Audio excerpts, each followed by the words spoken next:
السلام علیکم جی۔ اگر آپ کے پاس کوئی ایک چھوٹا سا بچہ ہے تقریباً 10 سے 12 سال کی عمر کا، اور وہ آ کر قرآن کی کسی ایک آیت کا آپ کو حوالہ بھی دے اور اس کا ترجمہ بھی بتائے، اور آپ کو جب وہ انویسٹیگیٹ کریں ریفرنسنگ کے طور پر، تو آپ کو پتہ چلے کہ جو آیت نمبرز نے بتایا ہے بچے نے اور جو ترجمہ کیا ہے وہ بالکل ٹھیک ہے، تو کیا اب آپ اس بچے کی بات مانیں گے یا نہیں مانیں گے؟ کیونکہ اس کی عمر جو ہے وہ 10 سے 12 سال کی ہے، اور وہ اتنا عالم فاضل بھی نہیں ہے، نہ اس کی کوئی ڈگری ہے نہ کچھ اور ہے اس کے پاس ایسا جو علماء کے پاس اکثر ہوا کرتا ہے۔ یہی چیز ایک اور جگہ بھی ہمیں نظر آتی ہے، جب کسی بڑی عمر کا شخص ممبر پر بیٹھ کر آپ کو کوئی بات بتاتا ہے، جب آپ اس کا ریفرنس ڈھونڈتے ہیں قرآن میں اور حدیث میں تو آپ کو وہ کہیں نظر نہیں آتا، لیکن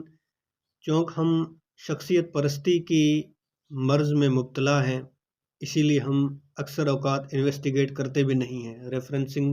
کراس ریفرنسنگ کرتے ہی نہیں ہیں کہ یہ جو بات کہی جا رہی ہے کیا یہ قرآن اور حدیث میں کہیں موجود بھی ہے، یا صرف ایسے ہی اس شخص نے اپنی پوزیشن کا، اپنی شخصیت کا فائدہ اٹھاتے ہوئے، اپنی فیم کا فائدہ اٹھاتے ہوئے بس یوں ہی ایک بات کہہ دی ہے اپنے اندازے کے مطابق، اپنے تجزیے کے مطابق، اور ہمیں وہ بات مان لینی چاہیے۔ ہمیں اکثر یہ قول سننے کو ملتا ہے کہ علم مومن کی میراث ہے، وہ جہاں سے بھی مومن کو ملے اسے لے لینی چاہیے۔ اب یہاں پر فوکس علم پر کیا گیا ہے، اس چیز پر نہیں کیا گیا کہ اس کا مقام کون سا ہو، اس علم کو ڈیلیور کرنے والا شخص کون ہے۔ آپ نے بات دیکھنی ہے کہ بات جو کہی جا رہی ہے کیا وہ بات سچ اور حق ہے، کیا وہ اللہ کے قانون اور پیغمبر محمد صلی اللہ علیہ وسلم کی سنت کے ساتھ میچ کرتی ہے یا نہیں کرتی ہے۔ لیکن ہمارے ہاں مسئلہ یہ ہے کہ ہم لوگ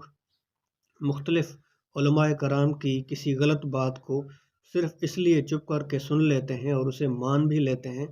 کیونکہ جو شخص وہ بات کہہ رہا ہے اس کا بہت دبدبہ ہے، اس کی بہت زیادہ فین فالوئنگ ہے، اور اس کو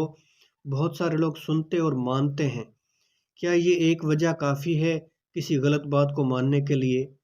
یا پھر ہمیں صرف قرآن اور حدیث پر ہی اکتفا کرنا چاہیے اور بھروسہ کرنا چاہیے، کیونکہ یہ دونوں سورسز اللہ کی طرف سے اتھینٹیکیٹ کیے گئے ہیں، کسی انسان نے ان دونوں کو سرٹیفکیٹ نہیں دیا، بلکہ اللہ محمد کا استاد ہے اور محمد ہی ہمارے اصل رہنما ہے، تو وہ جو بات کہیں ہمیں وہ مان لینی چاہیے، اور جس بات سے انہوں نے منع کیا ہے ہمیں اس بات سے رک جانا چاہیے۔ اچھا، اب یہ سوال ہمارے ذہن میں آتا ہے کہ ہم شخصیت پرستی کو چھوڑ کر آپ صلی اللہ علیہ وسلم اور اللہ تعالیٰ کی کہی ہوئی بات کو ہی فوقیت کیوں دیں باقی چیزوں پر؟ اس کی میں آپ کو 2 سے 3 یا 4 اہم وجوہات بتا دیتا ہوں، جو آپ دلائل کے طور پر کنونس کرنے کے لیے خود کو یا کسی کو بھی یہ بیان کر سکتے ہیں۔ نمبر پہلی چیز جو میں نے پہلے بیان کی کہ آپ صلی اللہ علیہ وسلم کا یہ قول ہے کہ علم مومن کی میراث ہے، وہ اسے جہاں سے بھی ملے اسے لے لینی چاہیے۔ تو یہاں پر علم کی تلقین کی گئی ہے، وہ کہیں سے بھی آپ حاصل کر سکتے ہیں، لیکن جگہ یا شخص کا کوئی تعین نہیں کیا گیا ہے۔ لیکن پھر بھی بھروسے کے طور پر ہمارے لیے کیا یہ زیادہ بہتر نہیں ہے کہ ہم آپ صلی اللہ علیہ وسلم کی پیروی کریں بجائے کسی ایسے شخص کے جو